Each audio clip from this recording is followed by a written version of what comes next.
நம்ம கும்பகோணம் சரௌண்டிங்ல இன்வெஸ்ட்மெண்ட்டுக்காக இல்லை தோப்பு மாதிரி ஏதாவது பண்றதுக்காக ஒரு இடம் தேடிட்டீங்கன்னா உங்களுக்கான வீடியோ தாங்க இது. லோ பட்ஜெட்ல கொண்டு வந்திருக்கோம். அது நம்ம கும்பகோணம் பக்கத்தில் திருநாகேஸ்வரங்கிற லொகேஷன்ல கும்பகோணம் பஸ் ஸ்டாண்ட்ல எக்ஸாக்டா பாத்தீங்கன்னா இந்த இடம் வந்து 8 கிலோமீட்டர் வருது. நம்ம திருநாகேஸ்வரத்துல இருந்து 3வது கிலோமீட்டர்ல, அதுவும் ரோட்டுக்கு பக்கத்திலேயே வந்து நம்மளோட சைட் இருக்குங்க. ஸோ ரோட்டுக்கு பக்கத்திலேயே இருக்கு. அது ஒரு ஃபார்ம்லேண்ட் மாதிரி நீங்க யூஸ் பண்ணிக்கலாம். ஏதாவது மரங்கள் வைக்கிறதுக்கு அந்த மாதிரி நம்ம சைட் வந்து யூஸ் பண்ணிக்கலாம். ஸோ நம்ம சைட்டுக்கு வர வழி இதாங்க. இது ஒரு 16 அடி ரோட்ல இருக்கு. ஸோ ரோட்டு ஓரத்துலேயே தான் நம்மளோட சைட் இருக்கு. ஸோ இதான் இது கிட்டத்தட்ட ஒரு 13,000 ஸ்கொயர் ஃபீட் இது. ஸோ இது மாதிரி தேக்கு மரம் வைக்கிறதுக்கு, உங்களுக்கு தென்னை மரம் அந்த மாதிரி தோப்பு மாதிரி வைக்கிறதுக்கு இது ஒரு நல்ல லேண்டு. ஏன்னா தண்ணி பிரச்சனை இங்கே கிடையாது. பேக் சைட்லேயே உங்களுக்கு ஆறு இருக்கு. ஆறு இருக்கிறதுனால தண்ணி பிரச்சனை கிடையாது. அங்கே ஆற்றுலேருந்தே நீங்கள் தண்ணி எடுத்துக்கலாம். இல்லை நீங்கள் போர் போட்டு கூட தோப்புக்கு வந்து நீங்கள் போட்டுக்கலாம். ஸோ அந்த மாதிரி வந்து தோப்புக்கு யூஸ் பண்ணுறதுக்கு, இல்லை ஃபியூச்சரில் நீங்கள் வீடு கட்டுறதுக்கு, இல்லை ஃபார்ம் லேண்டாக யூஸ் பண்ணுறதுக்கு அந்த மாதிரி நல்லா இருக்கும் அது. ஸோ இந்த இடம் கரெக்டாக வந்து நான் சொல்லியிருந்தேன், திருநாகேஸ்வரம் வந்து 3 கிலோமீட்டரில் இருக்குது. பக்கத்துலையும் பார்த்தீங்கன்னா அங்கே தூரத்தில் வந்து வீடுகள்லாம் இருக்குது.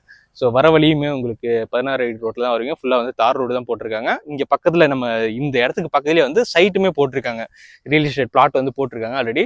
அந்த வழியாக வந்து நம்ம மெயின் ரோடு வந்து அக்சஸ் பண்ணிக்கலாம். இப்படி டேரெக்டாக வந்து நம்ம மெயின் ரோடு வந்து அக்சஸ் பண்ண முடியாது. ஸோ இங்கே வந்து பக்கத்தில் அந்த வாய்க்கால் இருக்குது, அதனால் வந்து டேரெக்டாக அக்சஸ் பண்ண முடியாது. இதே ரோட்டில் கொஞ்சம் தூரம் போனீங்கன்னா நம்ம மெயின் ரோடு வந்து ரீச் ஆகிடலாம். ஸோ நியர்பை உங்களுக்கு திருநாகேஸ்வரம் இருக்கிறதுனால உங்களுக்கு திருநாகேஸ்வரம் பற்றி எல்லாருக்குமே தெரியும். ஸோ ஏடிஎம்லேருந்து உங்களுக்கு பஸ் ஸ்டாண்டு எல்லாமே உங்கள் எல்லா ஃபெசிலிட்டிஸுமே அங்கே கிடைச்சிரும். ஸோ இது வந்து திருநாகேஸ்வரத்துலேருந்து காரைக்கால் போகிற ரோடு. ஸோ இந்த ரோட்டுக்கு பக்கத்துலேயே நம்மளோட சைட் இருக்குங்க. சூப்பரான இடங்க.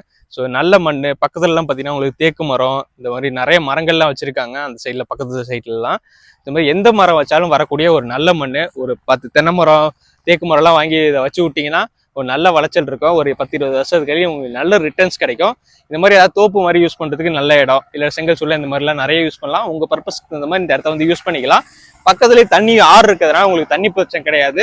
ஒரு 13,000 ஸ்கொயர் ஃபீட்ல இருக்கு. ரேட்டு பார்த்தீங்கன்னா 450 ரூபா பர் ஸ்கொயர் ஃபீட் சொல்றாங்க. 13,000 ஸ்கொயர் ஃபீட் மொத்தம். ஸோ நேரில் வந்து பாருங்க, பிடிச்சிருந்தா பெஸ்ட் ப்ரைஸ்ல வாங்கிக்கலாம். கண்டிப்பாக நெகோசியேஷன் பண்ணி உங்களுக்கு பெஸ்ட் ப்ரைஸ்ல இதை வாங்கிக்கலாம். ஸோ ஸ்க்ரீனில் நம்பர் கால் பண்ணிட்டு டேரெக்டாக வந்து விசிட் பண்ணுங்க, உங்களுக்கு கண்டிப்பாக பிடிக்கும்.